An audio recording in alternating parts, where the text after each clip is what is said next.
Hey, Blurties! So, if you really care about being a childcare pro, like myself, me, Imani, the childcare inspirer, this is going to be a really good video for you because this is about helping to understand kids, and we're going to be looking into child development. And this is basically having to do with recognizing learning styles, looking at those developmental milestones, encouraging independence in young children because they are becoming independent at a very young age. And I could tell you how you could recognize that in a bit. The importance of play, like learning through play, and as well as throwing in supporting those with special needs and spotting early signs of developmental delays. And those last 2 points, I want to point out to you that I am not a expert or I'm not certified when it comes to like mental health or special needs, area of childcare. These are just probably signs that you would probably recognize that you want to make as a concern towards parents and towards, director or other teachers. We don't want to diagnose a child because we are not experts in this area. We just want to want to spot, know what to spot for in order to be able to get the child the possible help that they need. So I just want to add that point in right before I get to that point. I'm probably going to remind you again. And also, I want to let you guys know that I have a very special announcement regarding Damsel at the end of this video. So please stick to the end of this video because I have to tell you guys, you're going to love this. So let's get started. So basically, child development. If you're thinking about teaching or caring for children, you have to understand how they grow and learn and see the world. Because even though we've all been children, it's I'm just going to say that we completely forget about what it's like being a kid, especially in this day and age. We focus so much on, technology. It seems like a lot of stuff that you would think were for children are no longer for children. It's just a very big limit of, of spaces for kids. I sometimes think about how things that I used to enjoy as a kid, like I still enjoy them, but I feel like it's being more directed towards adults and it's becoming an area that adults enjoy and kind of leave the kids out. I don't believe that, that's a conversation for another time, something a little bit more like my personal opinion. I'm focusing more on the childcare pro thing. But I just want to let you know that kids see the world, in a different way, and they're learning and developing within, what they view in the world. So we need to keep in mind of that when we are, trying to understand child development. And that it's basically not just about physical growth, but include and not just about cognitive growth as well. They're developing in their language with the words that they see or hear. They're developing emotionally and socially. Just the way that if they see adults or other children acting a certain way, they're going to try to take it in and try to figure out, what it is, or they're probably going to imitate it, most likely imitate it. So we need to keep in mind when it comes to child development that includes everything in how a child develops and how a child grows. So we need to keep that in mind when we're caring for or looking over children. So, developmental stages, when we understand them, we're able to set better expectations as well as avoiding any necessary frustration. An example I want to bring up about this is that, a 2-year-old shouldn't be considered bad if they say no all the time. That's them actually developing and practicing autonomy and independence. 2-year-olds actually start developing independence. It's actually the age you start developing and practicing those skills and recognizing their independence. They're recognizing that they could, they could actually do anything. They don't have to completely listen to what someone is telling them. So when we're doing that, we have to respond a little bit better with patience instead of freaking out, thinking that they're bad or that there's some kind of problem with them. Sometimes, most of the time, we need to just remember that they're just growing and that they're just learning a new skill, and that it's better to just kind of guide them instead of just being demanding in our words. They recognize our tone, recognize our body language. We don't want a child to feel scared of saying no for any reason. Especially for anything serious. So we had to remember that when they're saying no all the time, they're not trying to be difficult. They're just learning a new skill that they're practicing. All right, so let's go into those developmental milestones. And these are just little things that you want to notice at each stage. And these are ages that are going to be primarily in a childcare environment, which are infants, toddlers, and preschoolers. And I know that of course, you're going to think about those other stages, like going into elementary, a little bit older, but we're going to focus on these three stages because these are going to be the areas that they're going to be learning and taking in the most before they're going into that academic side of learning. So, infants, which are 0 to 1 years old. A lot of people, I don't know how much, but I don't think people really completely take in just how much a child develops, especially as soon as they are born. They probably even probably learning and developing before they're born. But I think that a lot of people, unless maybe their parents or they do work with kids, I don't think that an average person who have no idea about kids would understand that a baby really start learning and developing at a very young age, like even less than a year old. And around the infant's developmental stage, they are going to be focusing on bonding, trust, and sensory exploration. Yeah, so that's the reason why trust is such a huge thing. Like, people talk about trust, and it's very, very important thing to them because literally you're learning and developing a sense of trust as a baby. You trust the people who's looking after, who are taking care of you. You try to, the person that's closest to you should be someone that you should be able to rely on and won't hurt you. And so, it's such a huge thing when that child, a complete baby, is developing, something that people hold very seriously and want to hold on to for their entire life. So, that is something huge to keep in mind. And milestones that you will notice with an infant is probably rolling over, crawling, babbling, and recognizing their caregivers. Like, I've been in the infant room a few times. Now, there are like one or two, young children. There was one, I think she's like, I'm going to be wrong when guessing this because I'm not in the room all the time. She's probably like 6 or 7 months old, maybe 8 months old, and she's rolling. Like, she's like rolling, or like not rolling fast, but she does like take her time rolling from her back to her stomach and all that. So, they are learning that skill. They're not walking, but they're moving. And a tip that I want to let you guys know, once again, going back to that huge trust thing, is that responsive care builds a secure foundation.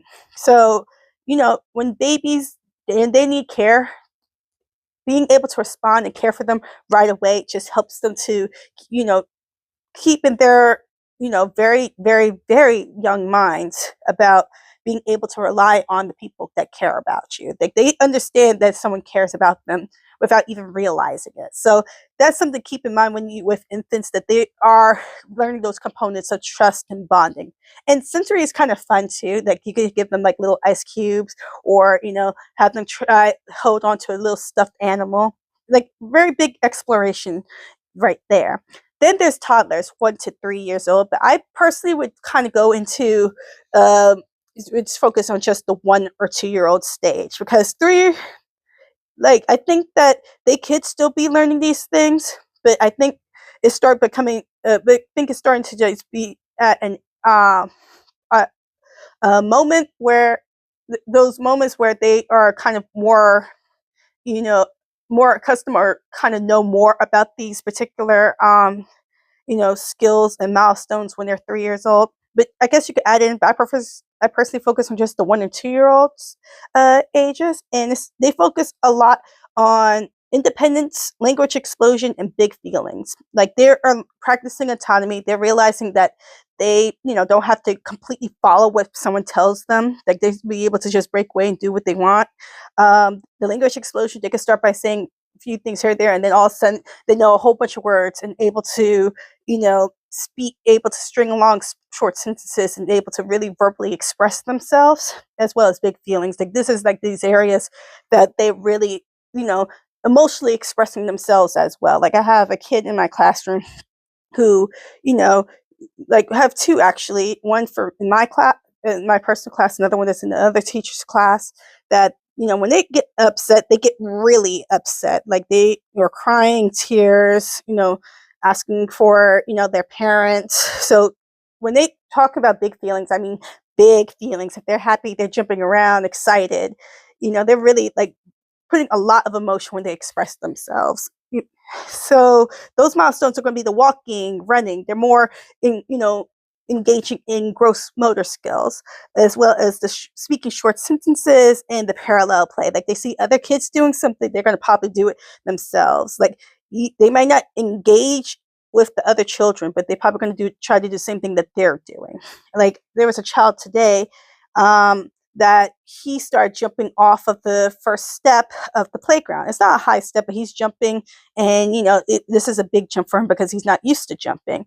But there's other kids, they start seeing him jump, so they're jumping themselves, either from the first step along with them or from like higher steps for the more older children, the 2-year-olds. So that's kind of like an example of parallel play.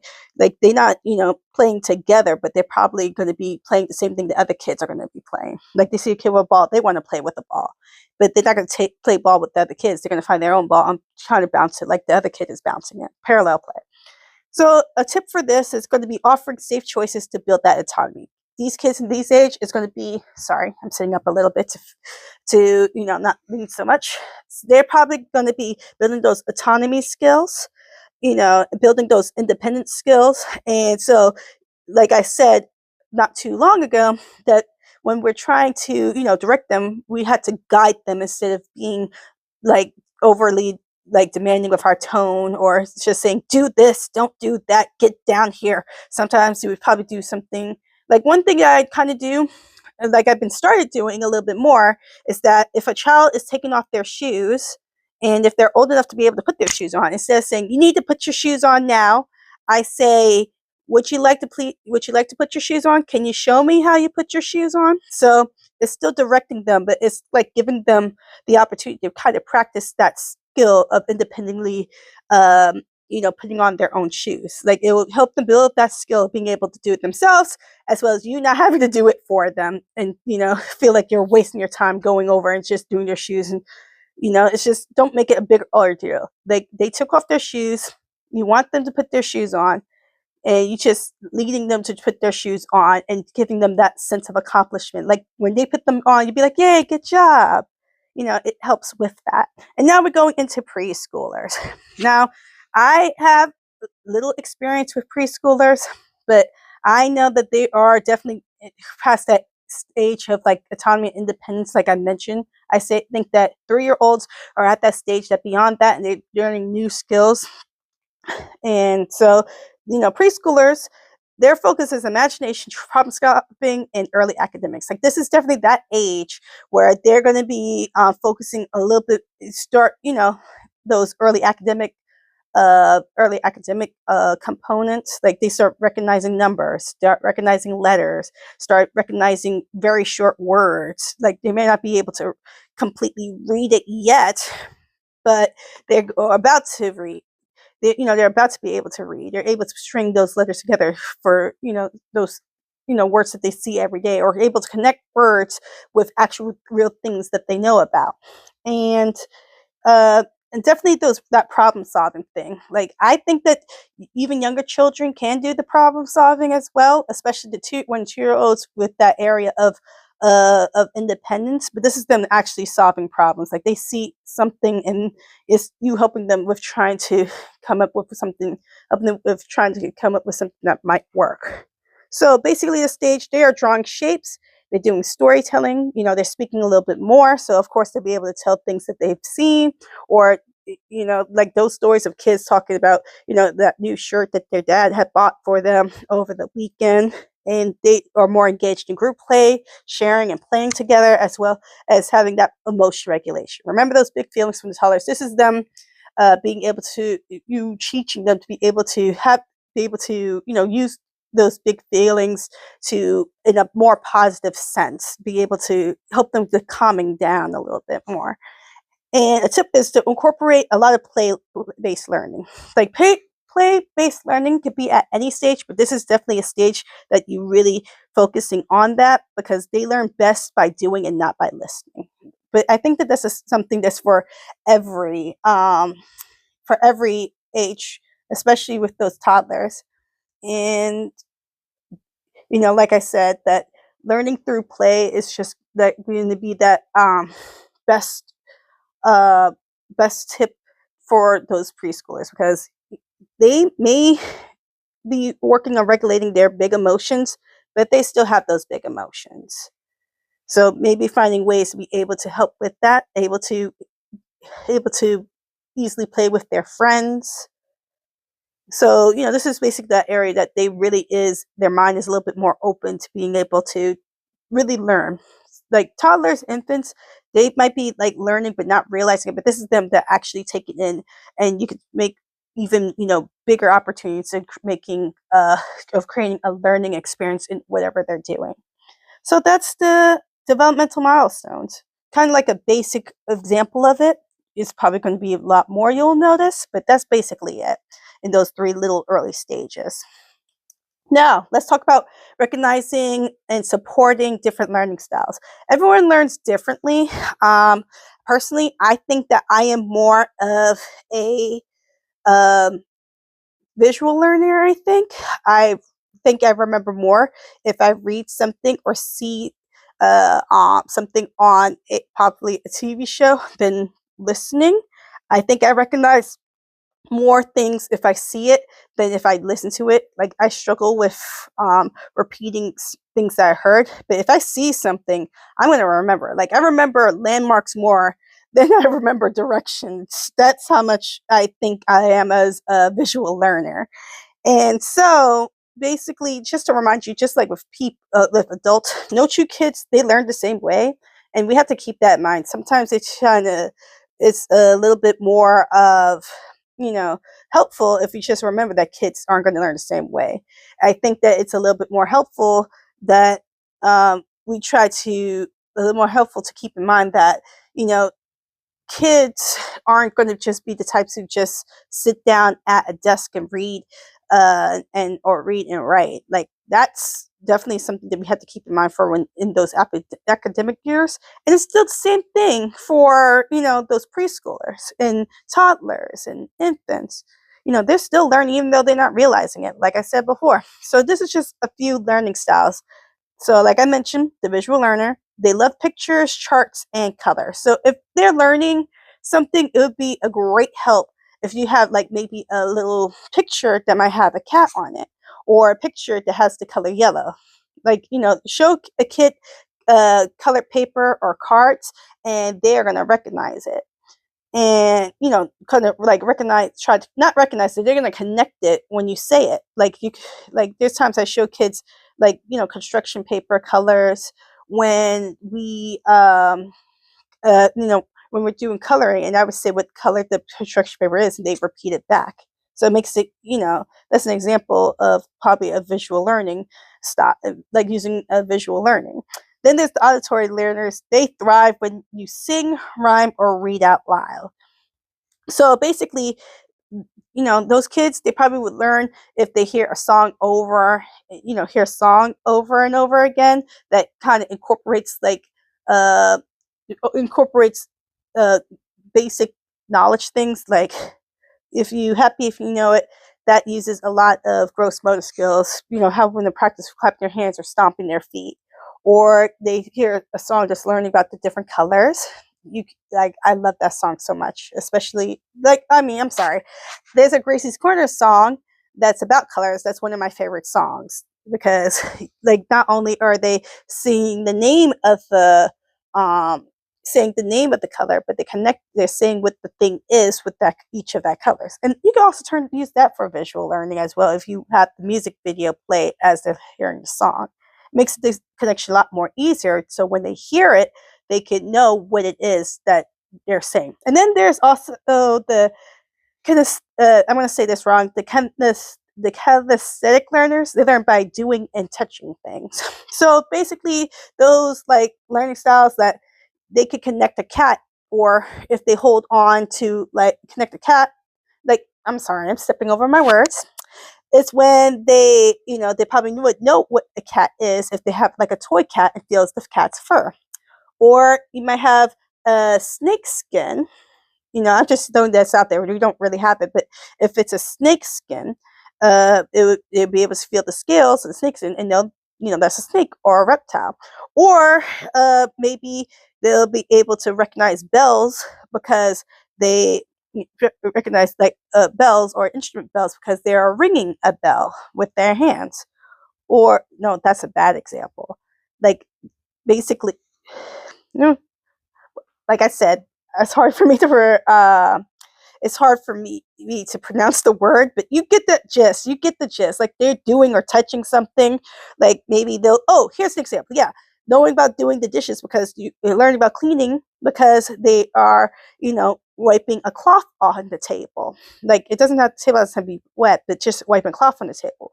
Or they learn about sweeping because they have the broom in their hand and they're pushing the broom along. That's setting that up. Like I can't believe it took me that long to come up with a good example for kinesthetic learning, which is doing and touching. But yeah, I guess this is also another one of those learners that incorporate that sensory exploration. Um, you know, uh, the subject of sensory exploration was going to be with that. And then of course there's the mixed learners. They end up falling into all these categories, or they fall into two, or like one or two of these. Like there's some kids who are able to learn through all these different processes, or maybe a few of them. But just to keep in mind those different type of learners when you're got your little class, or you have your little friend or child with you that you're helping with. So a tip that I would like to say for this is that in childcare, you won't always be able to label these learning styles. Like I mentioned, there's the mixed learners. There's basically be kids who is able to. Let's start and keep in mind that any child is a mixed learner. They're probably going to have their more of a learning style as they get into that elementary stage. But we are in an area that a child is going to be basically a mixed learner, and that we're going to have to be flexible to be able to help any child to be able to learn in their own special way, because we're probably not going to be able to, even though I just said the different type of learning styles, we're probably not going to be able to just do that right away in childcare. So we have to be flexible, be able to reach any child and be able to learn in any way that they can. All right, so Section 4, we're going into encouraging independence in very young children. Like I mentioned, for my little friends, the toddlers, they're in that stage that they're developing autonomy and independence. And we want to be able to do that and able to, do that, able to help them to, become, their own person. Not to say to have them act grown or think that, they don't have to listen to anyone, but just give them the ability to choose, to know they have the ability to choose, to have the ability to say no. And so, it says that, so it's just want to let you know that, you don't have to do every single thing for them. It helps to teach them to be able to do things on their own. And it's a huge accomplishment and put a big smile on their face when they're able to do something on their own. There's some kids who want to be able to just try stuff on their own. Like I have a little friend, like he always say, let me try when you do certain stuff. Like it's at the point that he loves washing his hands way more often than he should. Like, trust me. Like he'd be sitting at the sink washing his hands like 3 times in a row. It'd be like, don't waste. You can't be wasting our soap, friend. You can wash your hands. After lunch, but we have a line of friends here who need to wash their hands too, and we want to save our soap. But thank you. You do a good job washing your hands. So we have to be able to help to guide them. And this is just a few tips. So once again, about offering to guide them, we can offer them choices, but it could be very, make sure that they're age appropriate or limited choices. And what I mean by age appropriate, I mean like being able to give them choices that they would understand at their age. It's not about not focus less on it's appropriate for them, but more about something that they will be able to comprehend and understand. So an example is like, would you want the red cup or blue cup? Like if they want to get a cup, maybe instead of them just saying grab a cup, you say, what would you like to get, this cup or this one? And they could pick the cup and they still pick up that cup.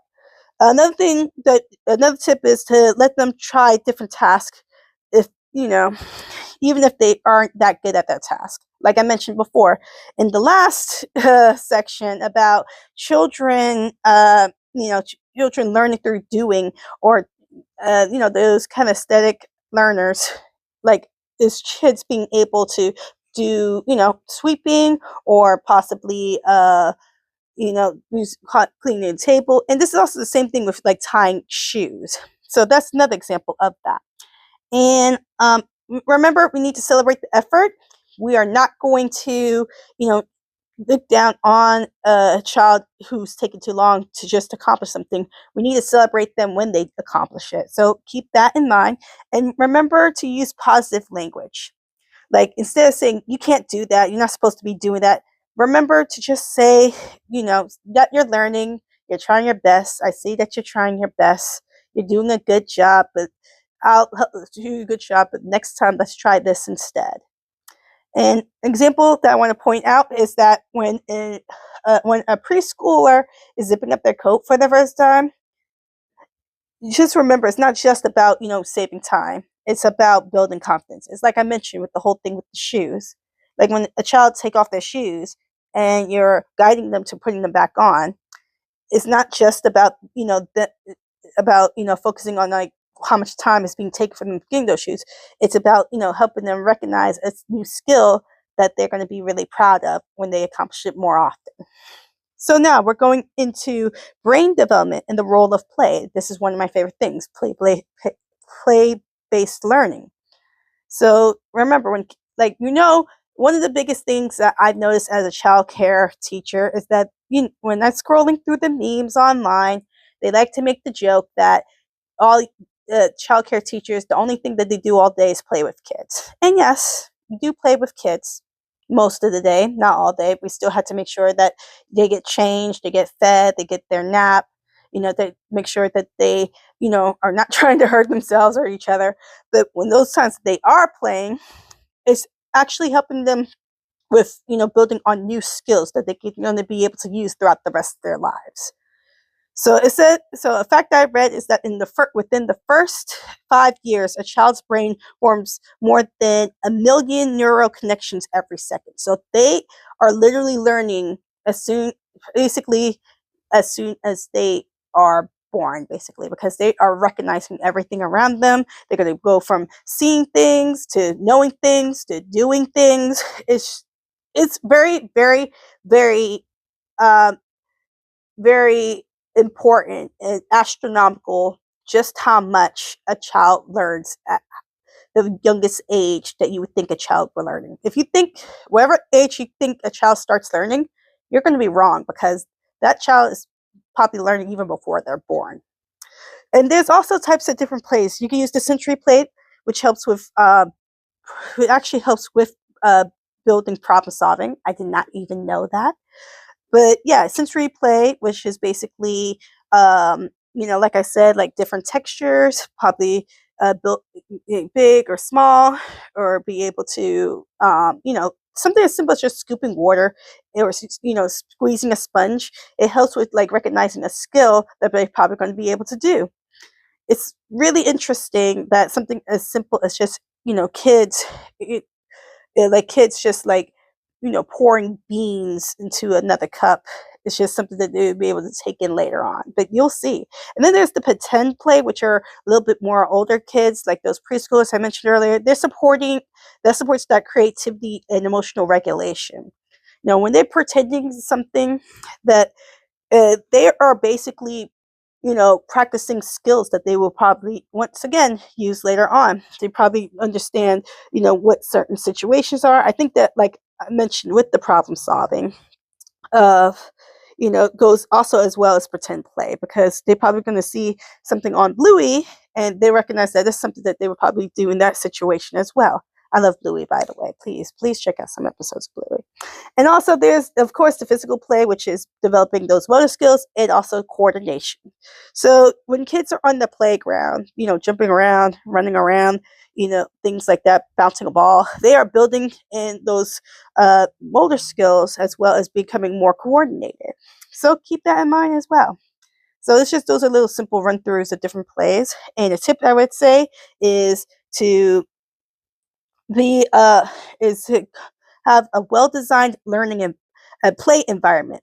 It does more than it does way more learning than just a worksheet.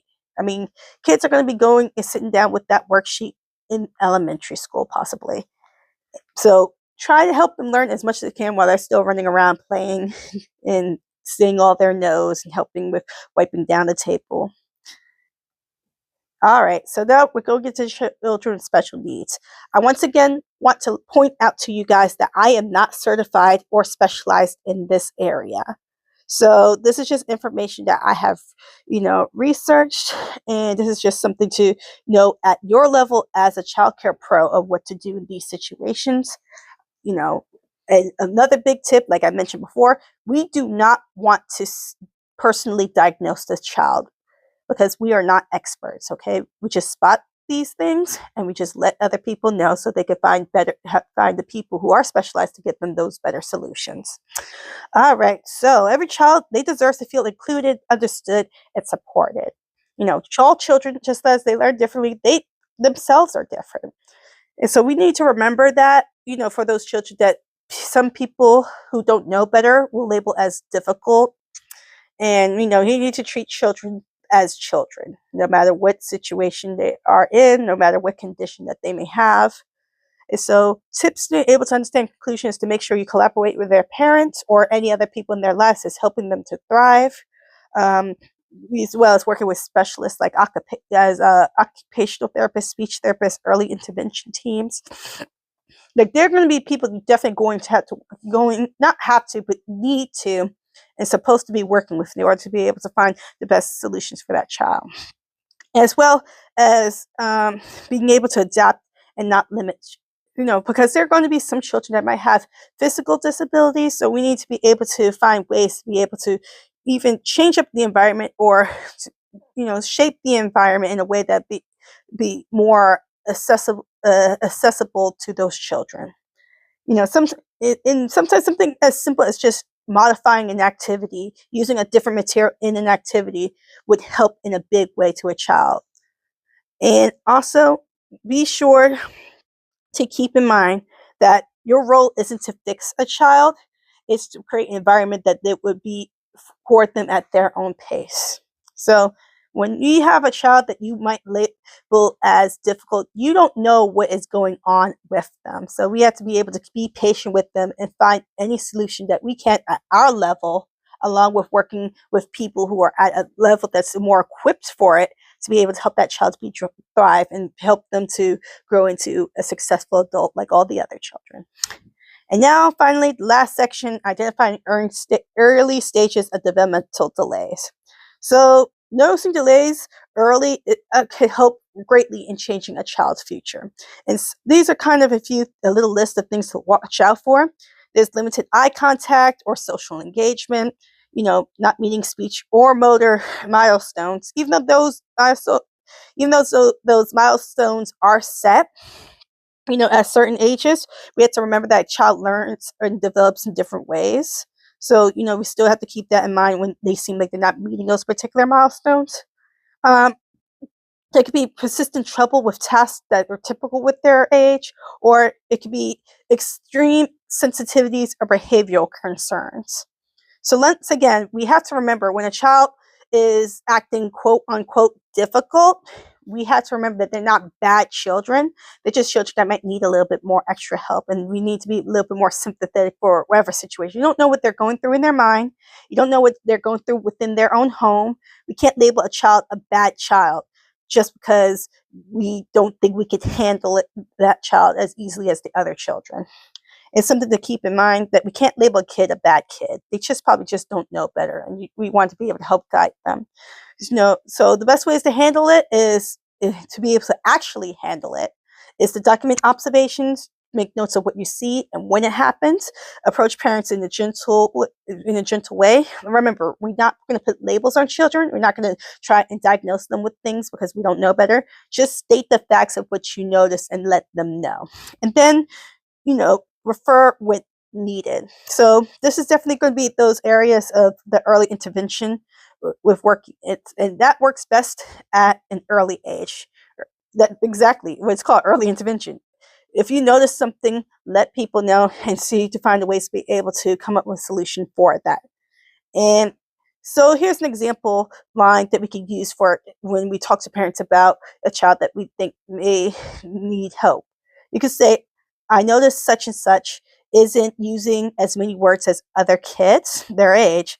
It might be worth chatting with your pediatrician to make sure they're supported. Well, that's an example. I probably would say something more along the lines of, I may have noticed that such and such, isn't uh, speaking as much as the other kids, because, I do have a child in my class, but he's not really speaking and using as many words as as other children are. But I understand that his home, they, speak another language. So that could be a factor on that. So you probably, something that you would possibly do is probably, this is something that I have noticed that we try to learn phrases for the other that child's home languages, as well as speaking English to the child, not to confuse them, but kind of help a little bit more with guiding them in the classroom. And they're around, they witness us talking in English, other teachers and other kids, so they'll probably be able to pick that up as well, along with guiding them using simple simple home language phrases. And that was just something that we had practiced. And so understanding child development isn't just helpful, but it's essential if you want to succeed as a child care pro.